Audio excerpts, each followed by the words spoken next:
Greetings, parish orphans and retrogrades. Today is Monday, June the 5th, and it is the feast day of St. Boniface of Mainz.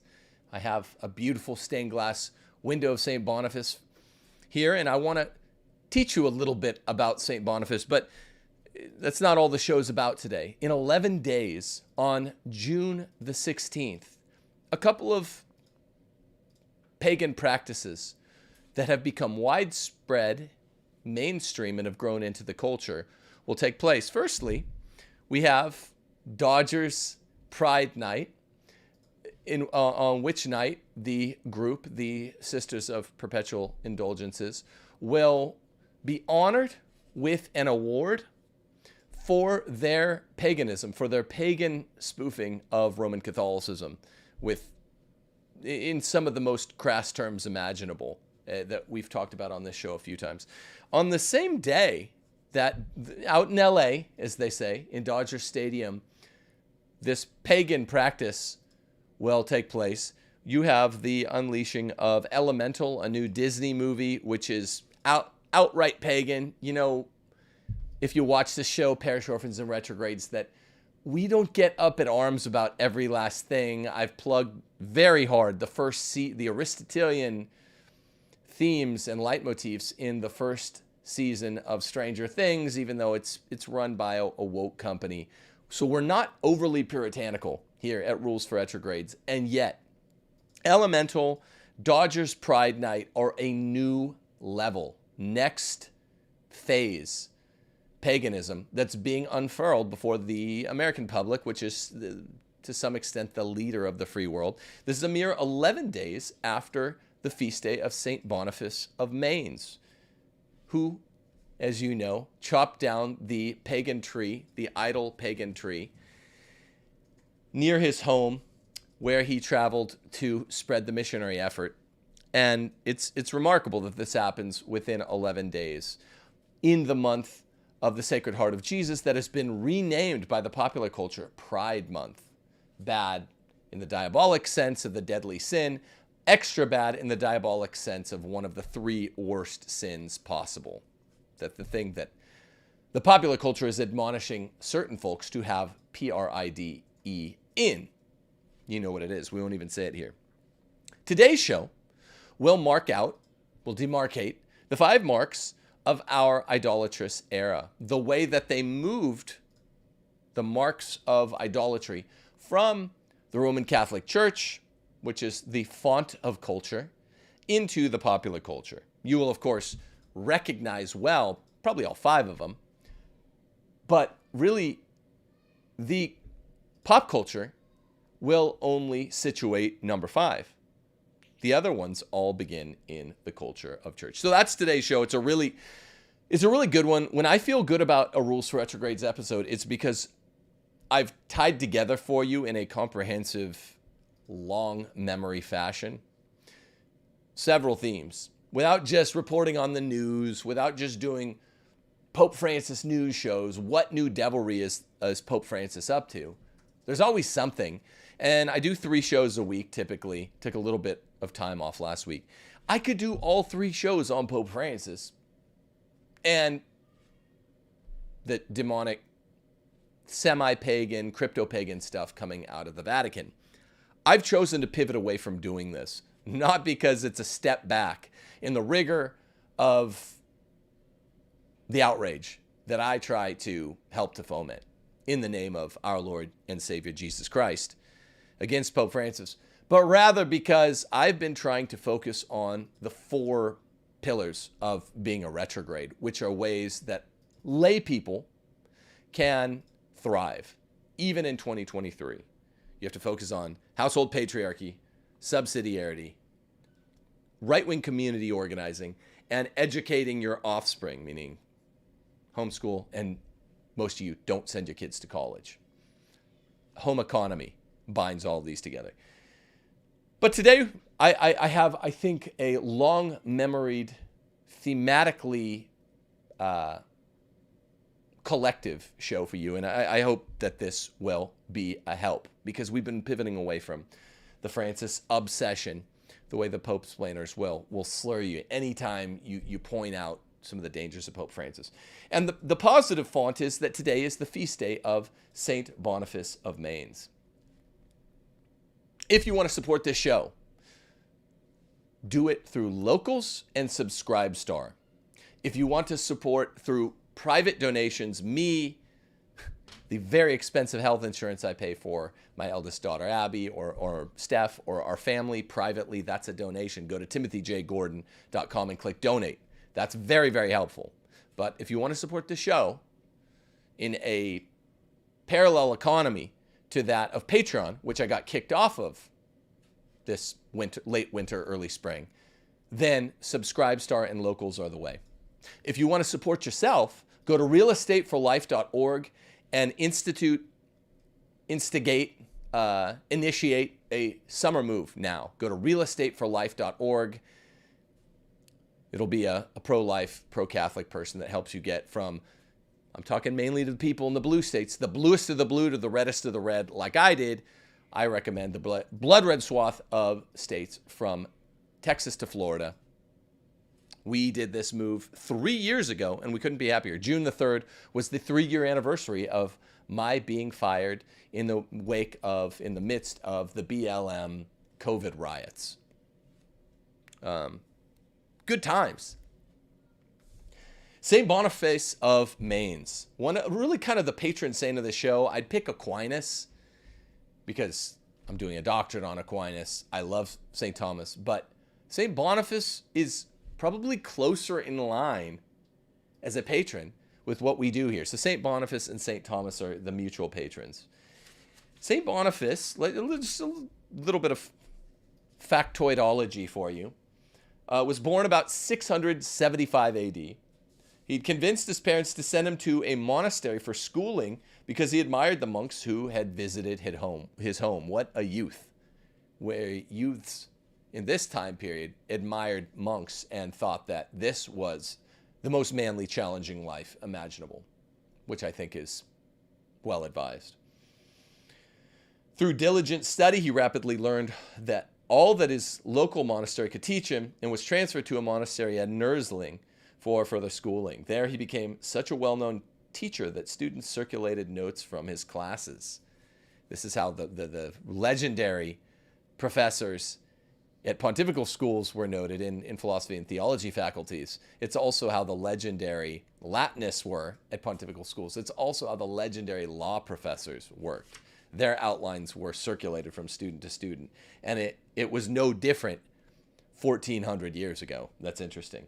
Back in England, he started planning a second missionary journey. He kept his enthusiasm but directed his zeal into organization and preparation for the journey. He would go to the pagan lands, but would first travel to Rome. When he had traveled to Friesland, he had no authority to back him up. No one had sent him there. No one would stand up for him if he needed support or help. Can you imagine that? Traveling to a pagan land that worships false idols, the theme of today, and you have no real authority that has sanctioned the trip. Now he went to the Pope asking for an official mission and for the backing of the church. Pope Gregory II was intrigued but uncertain and talked to Winfrith, which was St. Boniface's name at the time still before it was changed. He talked to him all winter long before finally sending him on a test mission to Thuringia in what's modern-day Germany. In the Pope's commission on May the 15th, 1719, we have the first record of Winfrith's new name, Boniface.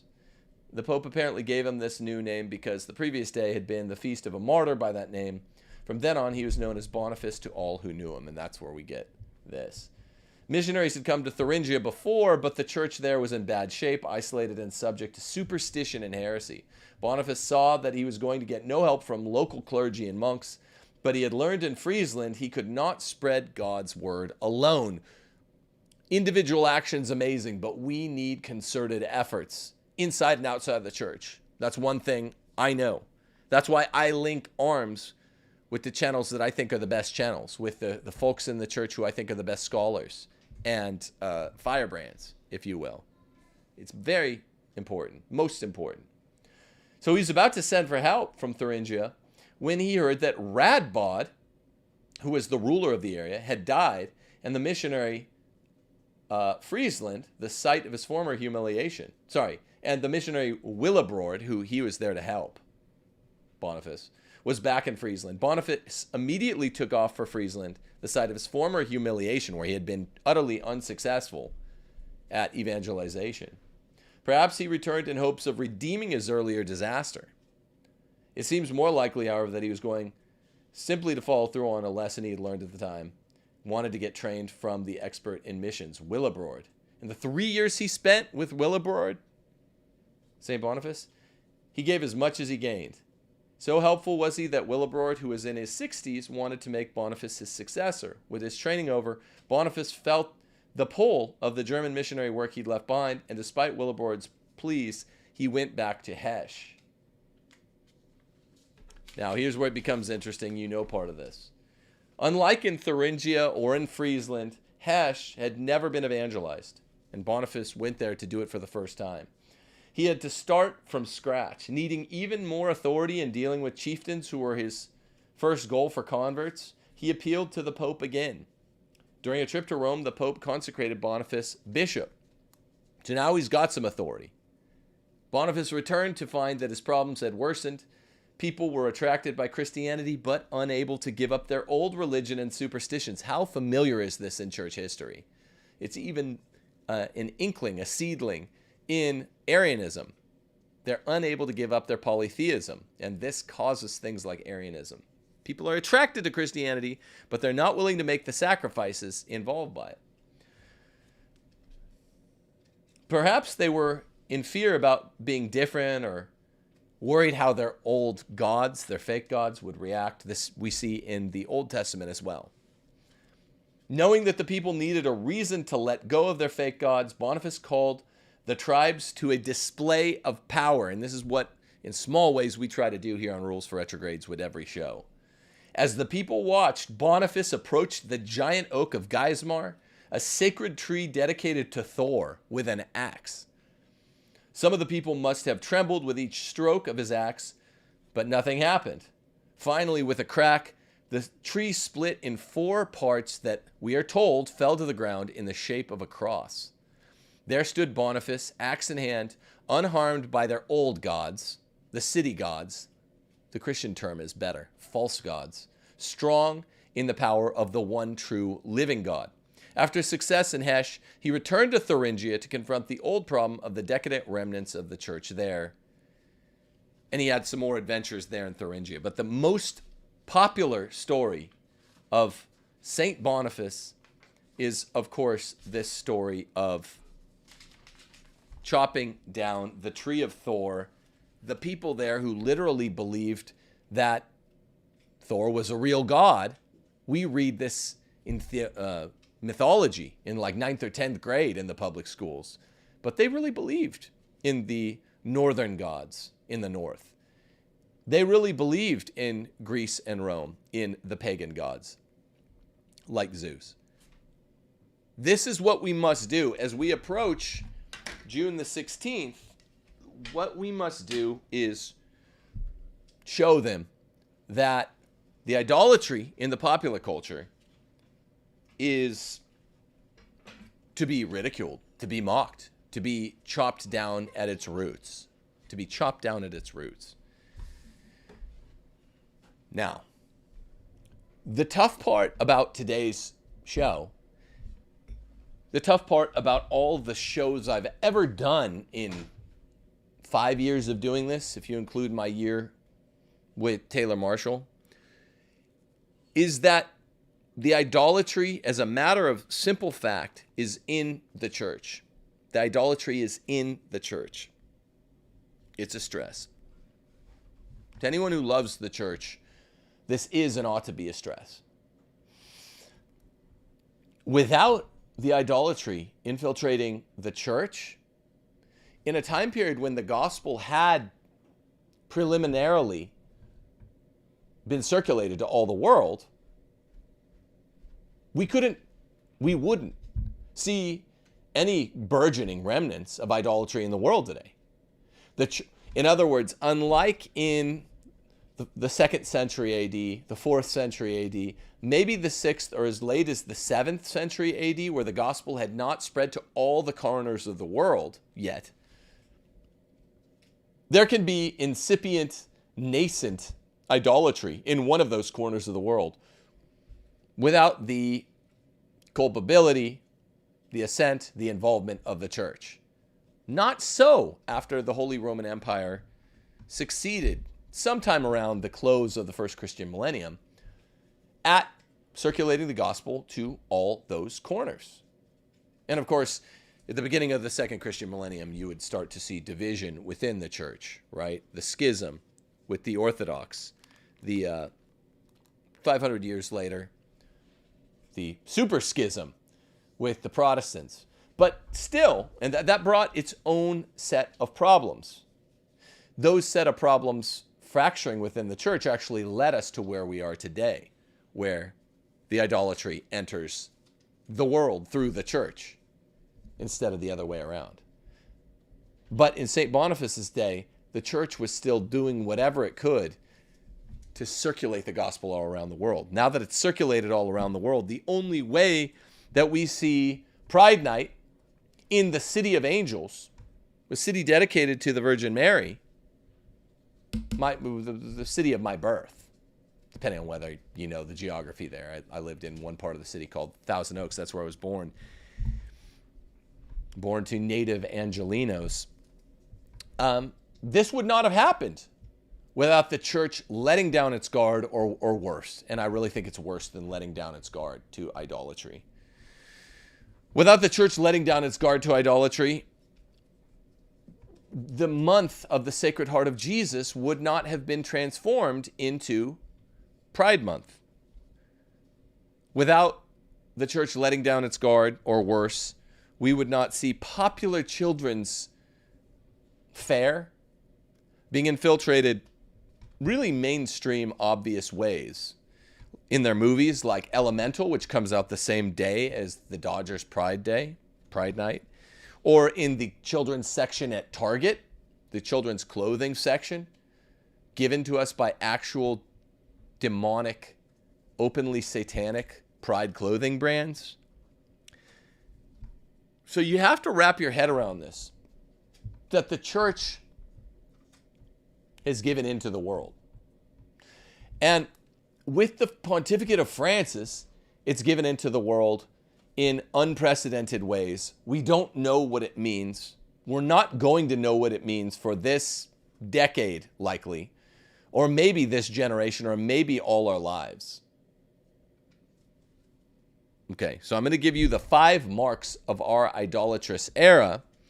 The first 4 are Christian marks, that our era is the era of Christian idolatry.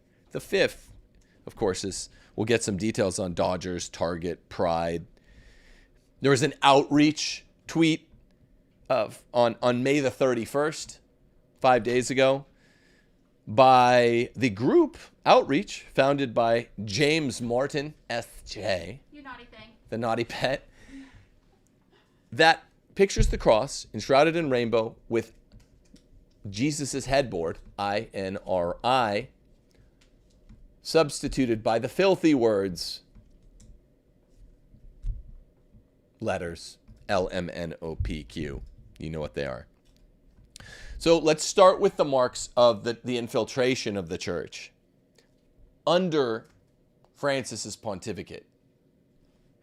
I know a lot of this bad stuff began with around the time of the pontificate of Leo the 13th, Pius the 9th.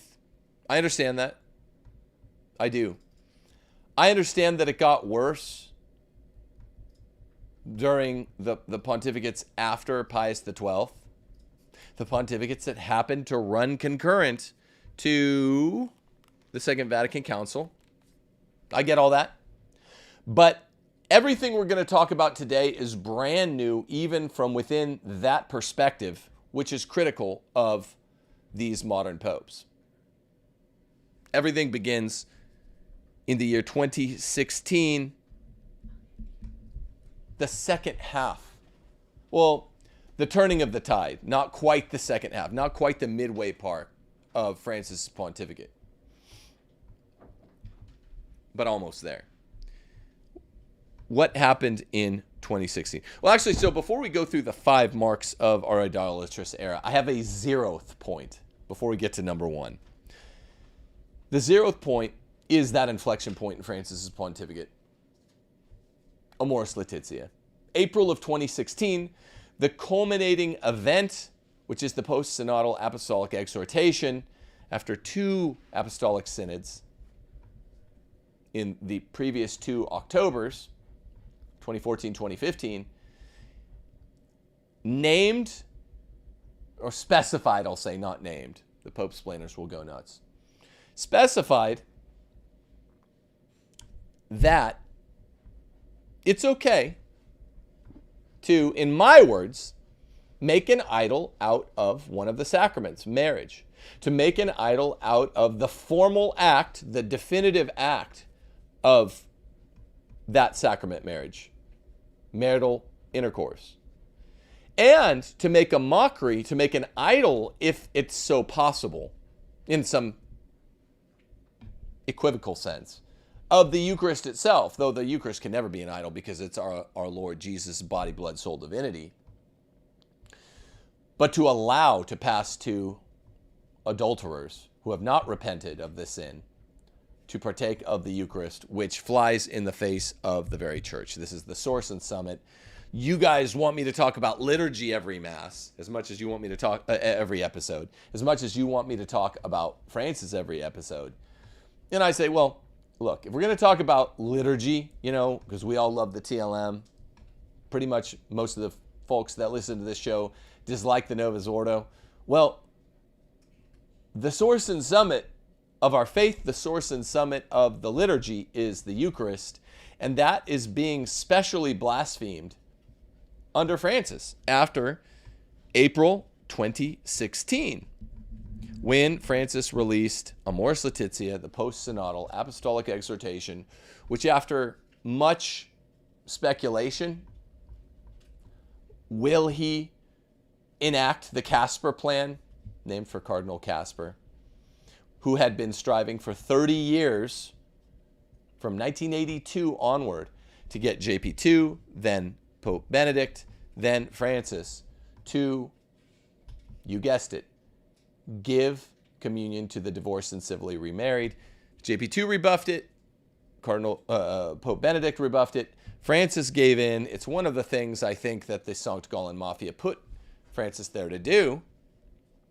And this is idolatry. Bringing idolatry into the liturgy in a way that's far more grievous than even the reimagination of a Mass. It's worse than that. This is the Eucharist itself being defiled at every Mass by being systematically, not as a one-off, but systematically by church orders given to idolaters. People who have made a false god out of an idolatrous marriage, a blasphemous marriage, a false marriage, and insofar as they refuse to repent, remarried divorcees, they are now actually profaning the Eucharist that they have been systematically forced to be allowed. So that's the 0th point, and that begins as early as 2016. The first real point, that's the context. That's the point of departure. The first real instance, the first real mark of our idolatrous era is, of course, Pachamama in Vatican Garden in October of 2019 to set off the Amazonian Synod. It's actually October the 4th, 2019. The Synod is set off with a pagan ritual to a demon goddess in Vatican Garden, occasioned, witnessed, and abided by none other than Pope Francis himself. Here's an article from Catholic News Agency on October the 4th, 2019, called Amazon Synod, Ecological Ritual, which is a Sounds bad enough, but that's a euphemism. Ecological ritual performed in Vatican gardens for Pope's tree planting ceremony. Imagine what this is. It's the first mark of our idolatrous era. We have a sitting Pope, number 266, sitting through an ecological pagan ritual performed in the Vatican for a papal tree planting ceremony. Pope Francis witnessed an indigenous euphemism performance at a tree planting ceremony in the Vatican gardens Friday. So I guess this happened, I think this is later that day. Maybe it was October the 3rd. During which people held hands and bowed before carved images of pregnant women, one of which initially was reported to be the Blessed Virgin Mary. Now, the Vatican corrected this. This was not the Blessed Virgin Mary as imagined by some pygmy or something. This was Pachamama, an Andes demon that was being worshipped in the Vatican. Biblical stuff. First commandment stuff. Angry, jealous God smiting down an entire civilization kind of stuff. The article continues, a group of people, including Amazonians in ritual dress, as well as people in lay clothes and a Franciscan brother, the Franciscans have been badly infiltrated, knelt and bowed in a circle around images of two pregnant women, Pachamamas, bitches, who appeared to be semi-clothed in the presence of the Pope and members of the Curia. After witnessing the ritual, Pope Francis set aside his prepared remarks, opting instead to offer the Our Father without comment. I wonder what that means. Vatican spokesman Matteo Bruni told CNA Friday that at the end of the ceremony, the Pope decided to entrust his reflection, thoughts, and words to the prayer of the Our Father, which is in itself a message of faith, witness, repentance, and hope. The ceremony in the Vatican Gardens, organized by the Global Catholic Climate Movement, Pan-Amazonian Ecclesial Network, and the Order of Franciscan Friars Minor, the OFMs, badly infiltrated, was described as a celebration of the feast of St. Francis and the opening of the Synod of Bishops on the Pan-Amazon region, October the 6th through October the 27th, 3 weeks fully. The opening, this demon goddess being worshipped inside the Vatican on 10/3 or 10/4/2019, occasioned participants singing, holding hands while dancing in a circle around the images, the pagan gods, in a dance resembling the Pago a la Tierra, a traditional offering to Mother Earth, common among indigenous peoples in some parts of South America. The fact that CNA is admitting this makes me think it probably might have been the actual Paga a la Tierra dance. No explanation was provided by the event organizers as to why the dance was performed for the Feast of St. Francis or what it symbolized. Pope Francis remained seated in a chair outside the group throughout the ceremony. A representative from the Vatican Dicastery for Promoting Integral Human Development, these are chiefs among the infiltrators, said that after the event, the Dicastery's officials were invited to attend the event, but neither organized nor promoted it. People carried bowls of dirt from different places around the world. Very Earth Mother, this is pagan practice. Each symbolizing a different issue, from ecological devastation to migration. The dirt was placed around a tree from Assisi, which was planted as a symbol of integral ecology. This early October event in 2019 is the, I'd say, formal beginning of paganism, where what had happened in April of 2016 inside the church was a kind of paganization of the church, a beginning, a context, a backdrop. We're going to paganize the source and summit of the faith by profaning the Eucharist, which it is, and giving it to remarried adulterers, who are also profaning that most common vocational sacrament. Most common because lay people are made by and for the sacrament of marriage. Very few people go into holy orders. So there you have it. That's the first mark of our idolatrous era. Between 2016, where Amoris Laetitia formalized, you will give the Eucharist to profane, base defilers, remarried adulterers, and you'll desacralize the Eucharist itself and the sacrament of matrimony itself. Well, 3 years later, really from October 2016, which is when Francis put into the Actae Apostolicae Sedis that letter he wrote to the Buenos Aires bishops saying you have the correct interpretation of Amoris Laetitia. Give communion to remarried adulterers. 3 years later, almost to the day, in October of 2019, that's when you get Pachamama being worshipped inside the Vatican with the co-attendees of the Pope and the Cardinals. Do not be surprised that when this is going on inside the Vatican, inside every Mass, you now have adulterers profaning the Eucharist by design, by Francis's design. And of course, what happened with the Pachamama. Don't be surprised that the city of angels becomes the city of demons, became the city of demons. I'm not saying it. Los Angeles, as a native, a person who was born there, I'm not saying that in 11 days' time, it will become the city of demons. It became the city of demons before I was born in the early 80s. Okay? I'm just saying this is sort of the crown gem. The church being infiltrated by pagans, which is the only way to look at this, particularly in the Francis pontificate.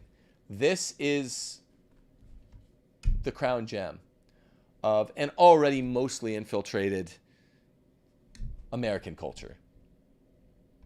Pachamama in the Vatican Garden in 2019 is the first step toward real, or the biggest step, the most explicit step toward real idolatry in the Vatican. Now, that same year, we're not moving strictly chronologically, that same year, 2019, we had gotten the second mark of our idolatrous era from within the church. Number 2 is the Abu Dhabi Statement, the document on human fraternity. Yes, you recognize that iconography, that language, those propositions of human fraternity being universal, as properly speaking, Masonic. I agree. This happened in February 2019, on February the 4th. Pope Francis stated God wills the diversity of religion. Bishop Athanasius Schneider, faithful leader that we have, faithful prelate, forced Francis to stipulate orally, vocally, later, subsequently, that the diversity of religion willed by God is not willed in his wise will, but in his permissive will.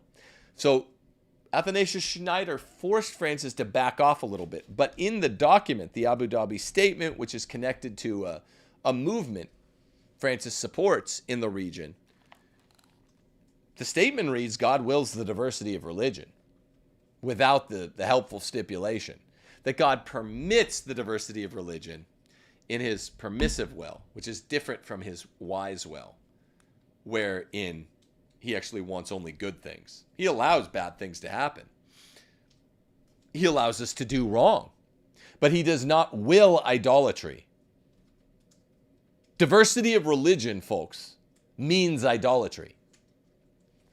Diversity of religion means idolatry. I'll say it one more time. The diversity of religion, because there's only one true faith, means idolatry in fact. Actual idolatry. You can know this. As a mathematical proposition, even an agnostic could know this. Or even some person that says, I don't know which religion is the true one, but I know one of them is true. Even that person on the beginning of what the ecumenists call the faith journey would know that, well, the diversity of religion, if only one of them is or can be true, means pagan idolatry. We cannot have more than one God. It means a rejection of monotheism.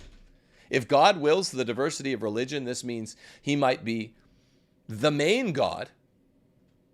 He might be the chief God. But if there's other gods, if there are other legitimate means of worshiping other gods, which is what other religions are, then this would be God's assent to false gods, to what in actuality are false gods. The Abu Dhabi statement is Francis's tour de force. God wills the diversity of religion. So the first mark is Pachamama, worshipped right in front of Francis in Pachamama in Vatican Garden, Freudian slip. The second is the Abu Dhabi statement, document on human fraternity, earlier in 2019, by about 8 months. God wills the diversity of religion. And this shows that Francis had been busy in 2019. In 2019, he had been busy readying the way to paganize the church. Some trads only ever want to talk about the liturgy. I love the TLM. I strongly dislike the Novus Ordo. But that by itself is not nearly so egregious. We're going to talk about the TLM in a second, in line item number 3 in the next one. But first, let's just acknowledge that actual Vatican-sanctioned idolatry is the worst thing imaginable, in a sense. It's the worst thing on planet Earth. You can't fathom something worse. God wills the diversity of religion. God wills false gods be worshipped, is what Francis said there. Athanasius Schneider made him back off a bit, but whatever. Now, just before I go on to number 3, where I will talk about the TLM, think about this. The Pope-splainers out there who really have, even though they might have liked Patrick Coffin, he was colleagues with some of them, they've rejected even the possibility of someone like Patrick Coffin's thesis. Namely, his thesis being that Francis is not and never was Pope. That the last Pope was Benedict. Pope even after we all thought he no longer was in 2013. The conclave in 2013 was false. And that after he died 6.5 months ago, there hasn't been a Pope. So we've been without a Pope for 6 months. That's Patrick Coffin's theory.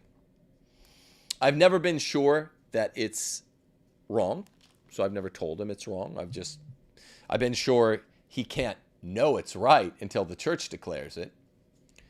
And I'm certainly not sure he's right. But the point is, the Pope-splainers will boldly, self-assuredly offer him critique.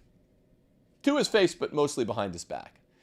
The Pope-splainers will try to shut down his conferences, like Hope is Fuel. Go to Hope is Fuel. I'm not sure if you can still use your discount code, but it's R4R20 if you still can. It's a great series of speakers. Myself and Steph are 2 of the 40 some odd. They tried to shut him down because they're so confident that Benedict was not Pope until December of last year. Well, I understand. They're probably right on this matter, and my friend Pat is probably wrong, though not certainly. I get it. So people get cocky. People start trash talking.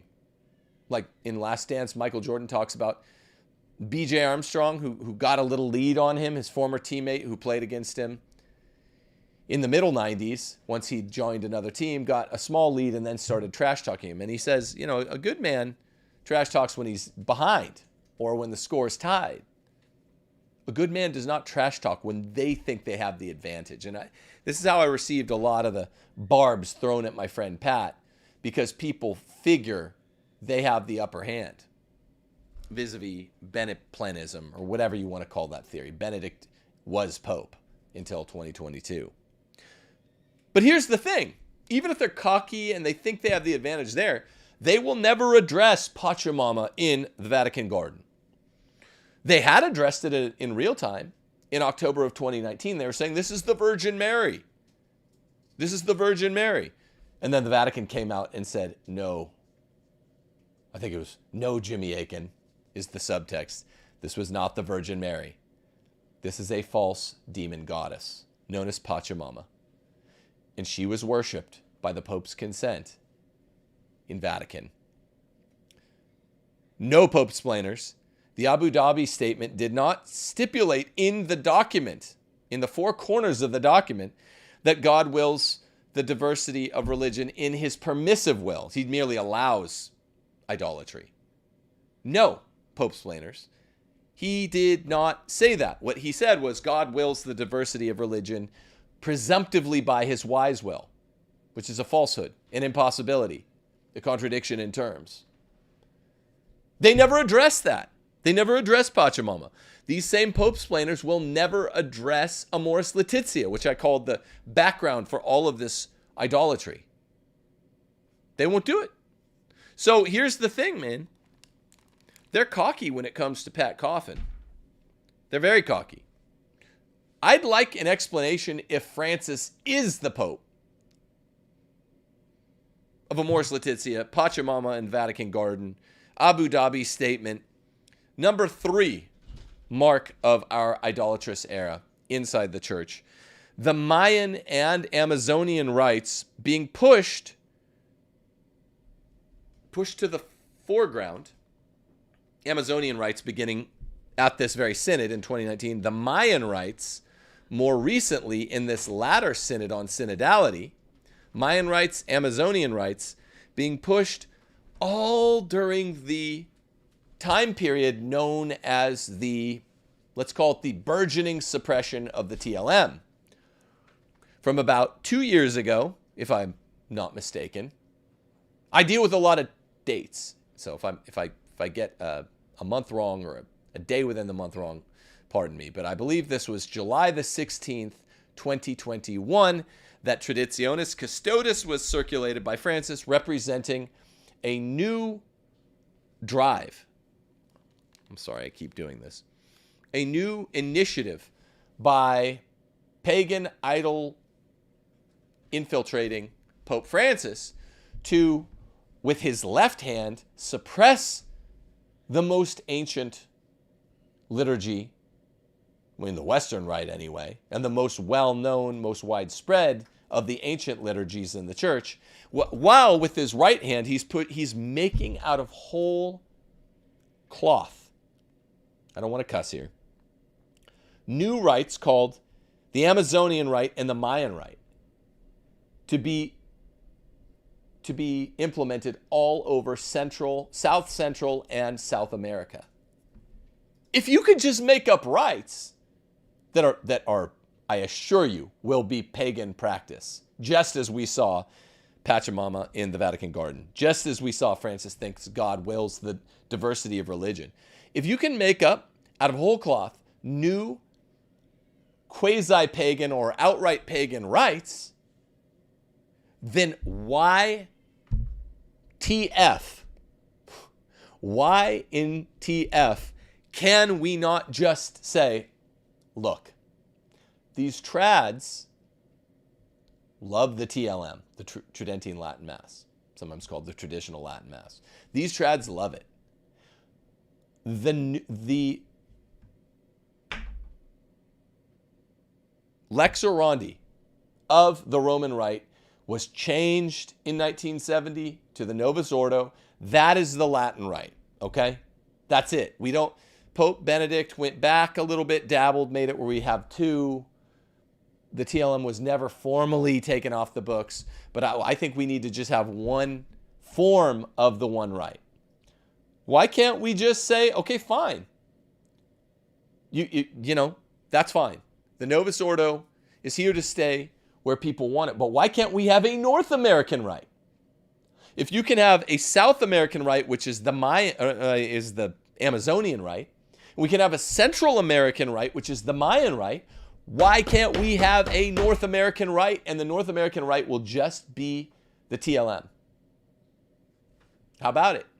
It makes sense in a lot of ways. It makes sense in a lot of ways that it's conspicuous and icky and it sticks out that the one rite out of 22, 23, 24, whatever we're up to now that he's making up new ones, the one rite in the church that has two forms is the Roman rite. And that's kind of weird and unseemly and uncomely. Fine. So we have to go back to non-biritualism, as Francis calls it. So, okay. The Roman rite is the Novus Ordo. See, I like to do things the easy way. A lot of these trads aren't really built to succeed. And so we have the same goal, but they like to do things the hard way or just say them hard just to say them. I say, okay, fine. I've proposed starting around Traditionis Custodes. Why doesn't the Vatican just go back to square one, go to Sacrosanctum Concilium, the actual Vatican II document. If you want just one rite, write a new missal, unlike the missal of Paul VI, the Novus Ordo, that actually conforms with Sacrosanctum Concilium. Guess what? It should be 93%, 94%, 96%, I don't know what, like the TLM, just with some organic changes built in. Why not do that? And now we're 23 months later. And that Francis doesn't want to do that. I'm the one being more faithful to Vatican II than what Francis wants to do with regard to liturgy and the TLM and the Novus Ordo. Okay, so that's not an option. How about this option? If Francis loves the South American rite, Amazonian rite, which is pagan, by the way. I mean, this is really what I should talk about. I'm getting carried off on a tangent. And he loves the Mayan rite, which is the Central American rite. Why not just make the TLM, or some close facsimile, the North American rite? I mean, answer me that. Okay, but having said that, the Central American rite and the South American rite are not proper rites. We cannot tolerate them because they have elements of paganism. Now, another reason that Francis seems to like the paganism in the church, aside from the fact that he wants to make a mess. Remember, he said this at the beginning of his pontificate. He said, I want to make a mess of the church. Can you believe he admits this? And dupe, intellectually broke, morally bankrupt, suffering from spiritual achadia normies are like, yeah, there's nothing fishy here. A pontiff in the Roman Catholic Church says he wants to make a mess of the church. And that sounds fine to me. And then he does go and make a mess of the church. And they're like, why do these guys hate the pontificate of Francis? I can't figure it out. I can't figure it out. But here's why Francis likes the paganism, because he likes the feminism. And I know sometimes he's counter-signaled the feminists, like, I'm not going to go along with you. That's how he rolls. That's just how he rolls. That's what Francis does. He counter-signals everyone because he is a contrarian. So it's remarkable. The South American rite, which is the Amazonian rite, the Central American rite, the Mayan rite that's been talked about much more in connection to the Synod on Synodality, which meets again in October. And then in October 2024, we're really going to get, I think, the feminism laid out. Deaconesses, essentially, who in the Mayan rite and the Amazonian rite, the wives of the deacons in these, let's be honest, pagan rites, the wives are actually all but co-consecrated by the bishop as deacon. There's a lot of details you can read on that. I don't want to go into detail today, but it's a way of sneaking in semi-deaconesses. I think the Synod on Synodality might be less subtle. I think they might actually shove deaconesses into these two rites. Or who knows, maybe the Roman rite. The mask is off. Francis's time is growing short. So number 3 is paganism pushed through the made up out of whole cloth Mayan and Amazonian rites being pushed by Francis. The fourth mark of our idolatrous era, specifically within the church, is Francis's repeated statement, repeated throughout the latter half of his pontificate, that to convince others of your Christian faith is a grand sin against ecumenism. Note in this fourth mark of our idolatrous era, a pope who says that it is a mortal sin to convince others of your faith, Christian faith. We're not talking about the equivocal designations for this quiddity, for this definition. The term proselytize, proselytism, or evangelize, evangelization. Those are equivocal names for the intelligible quiddities, definitions of convincing others of your faith. In the olden days, proselytizing was not considered a bad thing. It was just like a synonym for evangelizing. In the new days, of the last couple hundred years, evangelizing is good conviction of others to the faith. Proselytizing is doing it through force. Francis, he's not as clever as the Pope-splainers insinuate, but he plays on the vague old term proselytizing, and sometimes when he has laid out this admonition against convincing others of the Christian faith, sometimes he has said proselytizing, don't proselytize, which would just mean don't force others to the faith. At least one time he used the term evangelize, to my knowledge. I did a show on it. I didn't go back and check this for fourth mark of our idolatrous era. But most of the time he said it, he's made this reference at least 5 times, 5 or 6 times. Most of the time, he has said to convince others of your faith, which is what I like. It's clearer because it is a titleless usage of the actual meaning of the term. Half the time you get into debates with Novus Ordo people or trad people, well, what do you mean organic growth? I'm like, just give me the definition of the term, what you mean organic growth. That's an analogy. Just define the term.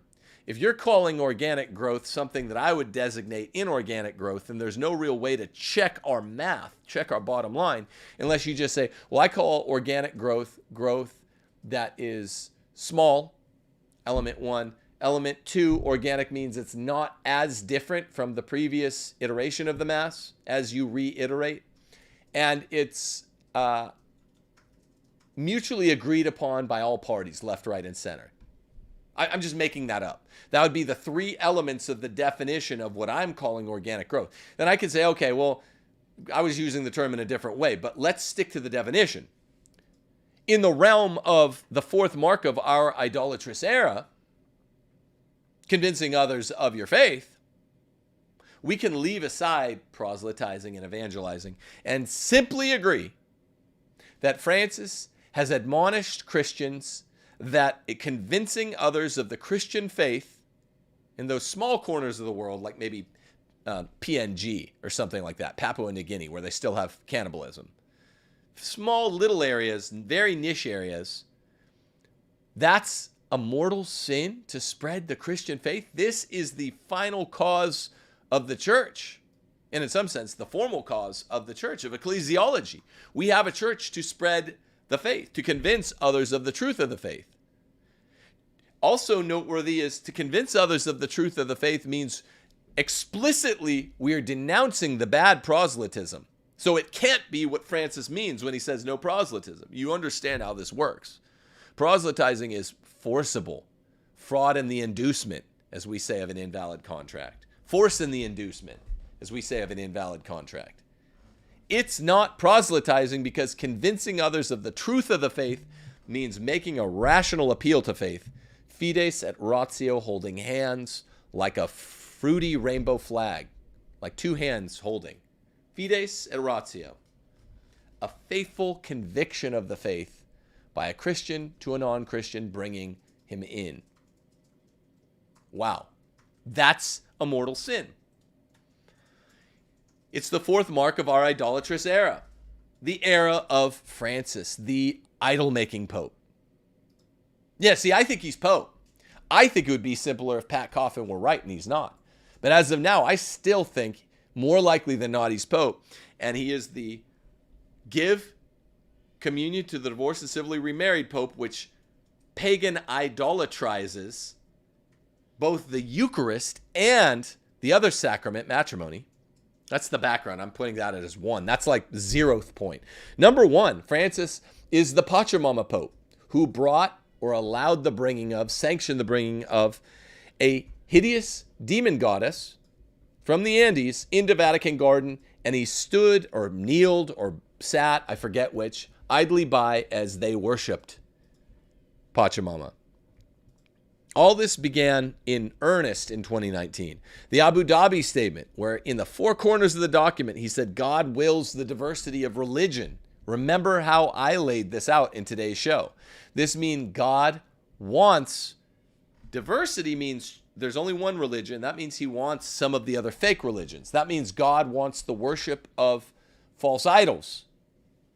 That's Francis saying that. Francis pushing idolatry in the form of a document on human fraternity, which says it's good that there are fake religions and fake worship of God, very Old Testament stuff, very First Commandment stuff. That's number 2. Number 3, Francis is commissioning the creation of an Amazonian rite and a Mayan rite, which are feminist idol worship for South and Central America. All at the same time that he will disallow a North American rite, if somebody were to suggest him to him. Okay, don't call the TLM the Roman rite. Most of the TLM worshipers in the world are in where? North America. Yeah, way more here than in France. I know in France you have a lot of the SSPX who are faithful to the TLM too. But we have the most TLM worshipers here in North America. So give us our right. Enculturation. You enculturate white people in North America through the Latin Mass. Well, he wants to suppress that. He'll never allow a North American rite as he paganizes a new Central American rite, and a pagan South American rite. Think about that. Let that stick in your craw. The 4th mark of our idolatrous era is that he says that it's a mortal sin to spread the faith, the Christian faith. It's a mortal sin to convince others of your faith, if you're a Christian.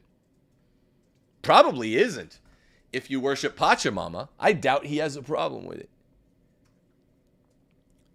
Those are the marks of our idolatrous era in the church. 5th, then you get to, let's have a look. We kind of duck out of the popular culture to look beneath the surface in the soil at what's going on in the soil of culture in the church. It's paganism in the church. Official paganism in earnest. Not paganism of a sort, like lots of trads, sometimes even yours truly, will say, the Novus Ordo feels like a new kind of paganism. Yes, seems. We're using the term paganism in an equivocal usage there. The 4 marks of our idolatrous era in the church are paganism in earnest, parish orphans and retrogrades, proper speaking, false idol worship inside the church, false idol encouragement inside church documents, false idol worship in new rites being engendered by the Pope, false idol worship via a kind of admonition by the Pope not to spread the one true faith. This is not me being tongue-in-cheek, folksy, anagogical, metaphorical, poetic. None of that. All of those things are what I'm being if I say, the Novus Ordo of 1970, that's like idol worship. Maybe it's like, but it's not. Okay? Pope Francis is different. He's worse than whatever you think of Vatican II or Paul VI. Idolatry in Earnest. Idolatry by fact. Under Pope Francis. I hope Patrick Coffin's right. I hope he's right. I got no issue with it if he's right. I'm a happy man if he's right. No, it means that we will never have had this paganism in earnest in the church. But okay, so now we duck our head up from the soil of culture, which is always the church, ever it was, ever it always will be. And we look at the world around us, particularly a native-born Angelino like yours truly, in the city of angels, in the state founded by Catholic Spanish missionaries, California, where I'm, to my ever-loving chagrin, from. And look what you have. The city of angels is now taken over in the LA Dodgers have a June 16th Pride Night mocking in the worst ways the cross of Jesus. June 16th, same day, Disney, the most popular children's content maker in the history of the last 100 years, comes out with a new movie called Elemental about paganism proper. Same day. And of course, they're making these movies from Los Angeles, California, too. Target, headquartered in America, also targeting children, no pun intended, in its children's section. Satan pride themed clothes, satanic companies with pride themed clothes for children. The month of June, the month of the Sacred Heart of Jesus, being converted in the popular culture to the month of satanic, diabolic pride. Actual demon worship. That's all we're talking about when we talk about false gods. False god worship, demon worship, idol worship. 3 perfect synonyms. 3 perfect synonyms. Consult the outreach tweet as a kind of bridge between the sacred and the secular idol infiltration. The outreach tweet. James Martin S.J.'s, the naughty guy. He tweets May 31st a picture of a cross with the demonic rainbow wrapped around the neck of the cross, with the INRI, with Jesus's proclamation, the proclamation of Jesus, King of the Jews. Yes, I know it was originally done in mockery, but that is being substituted as our God by pride, which substitutes that God with a false idol.